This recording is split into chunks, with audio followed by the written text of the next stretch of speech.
Hey guys, recently I wanted to build an iron farm on a Spigot server, but as you might know, most iron farms, like the Iron Phoenix from TangoTech, are broken on Spigot. The only working farm I found was made by Atzverlath. I'll put a link to it in the video description.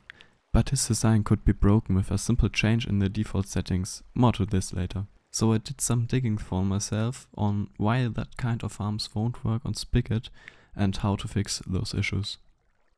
But before I show my solution, here are some disclaimers. First of all, if Spigot does change anything about village creation in the future, this fix may break in upcoming updates. And the second thing is, not only Spigot influences the village mechanics, some plugins may change those too, so be aware this could break your farm. Before we look upon why self-resetting iron farms are not working on Spigot, we take a brief look into how they work in vanilla Minecraft. So here's the Iron Phoenix made by TangoTech in a single player world. The underlying concept is quite simple. Some villagers register multiple sets of doors in a specific order to shift the center of a village over time. Done correctly, a multitude of villages are stacked onto the same spot.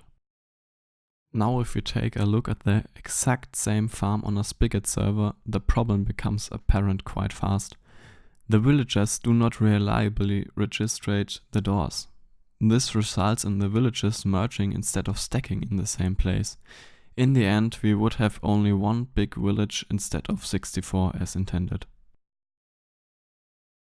The reason why Spigot is so unreliable lies in the entity activation range. This is a setting found in the spigot.yml file. The Spigot wiki reads: controls the range in blocks that entities will become activated. Entities outside of this range will tick at a reduced rate to prevent server lag. We'll also get some additional infos if we look into the patch code. This feature gives 3 new configurable ranges that if an entity of the matching type is outside of this radius of any player, will tick at 5% of its normal rate. So if the villagers are ticked at only 5% of the normal speed, the door registration will take about 20 times longer. So this could give us some options to fix this. You could build an iron farm so that every step takes 20 times longer as usual. Even this may sound easy, it would be quite tedious to change every timing in the farm, because large parts would need to be redesigned entirely. Also the reset time would be quite high. The Iron Phoenix, for example, takes about 1.5 hours to fully reset. A slowed down version may therefore take longer than a full day. The second option is to increase the activation range. Because the villagers are counted towards animals here, we would need to change the activation range for animals. But this only is possible if it's your own server. Even in the unlikely event that you can't change this setting because it's your own server, I wouldn't recommend this. An increased activation range could cause severe lag on your server.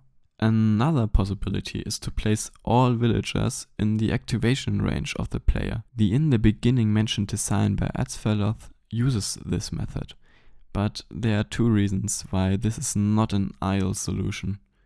To activate all villagers, you need to stand at a specific AFK spot while the farm is building. Leaving this spot may break the farm instantly. Also, this farm only works if the activation range is not too small, so depending on the server settings, it wouldn't work. But luckily, there's a 4th solution hidden in the code. Under some circumstances, also entities outside the activation range can be ticked with the normal speed.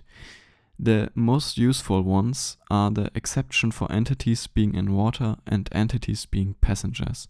So if we have the villagers used for registration of the doors in a vehicle or have water at their feet, they would get ticked at the normal rate and the registration process could be done with the usual timings.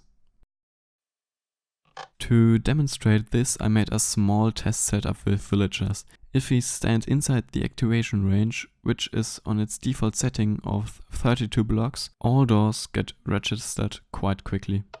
But if we stand further away than those 32 blocks, the difference becomes quite apparent. Now the villagers in the water, minecart or boat still register their door in an acceptable time. In contrast, the slower ticked villager takes a lot longer until the door's registered. Now we can use our new learned knowledge to fix an iron farm. Here I'm using the Iron Phoenix by Tankotech to demonstrate the concept, but most farms should also be able to be fixed with this kind of method. If we look at it, luckily already 2 of the 4 villagers are placed in a boat and therefore ticked with the normal speed. The 3rd villager is only moved up and down by a piston and can easily be put into a minecart. Fixing the villager in the drop chute is also not that hard. The highest door already gets registered by the villager being pushed in water towards it, and the other 2 stations only need slight modification. We add a piston who lets water flow over the fence gate in case it is closed. To power it at the right time, we only need to change the wiring slightly. The trickiest part of this fix is the wiring of the lower fence gate, because there's not that much space to work with. But if you can build the rest of the Iron Phoenix, this should be no problem for you. I hope this small tutorial was helpful for you, and thanks for watching. Bye.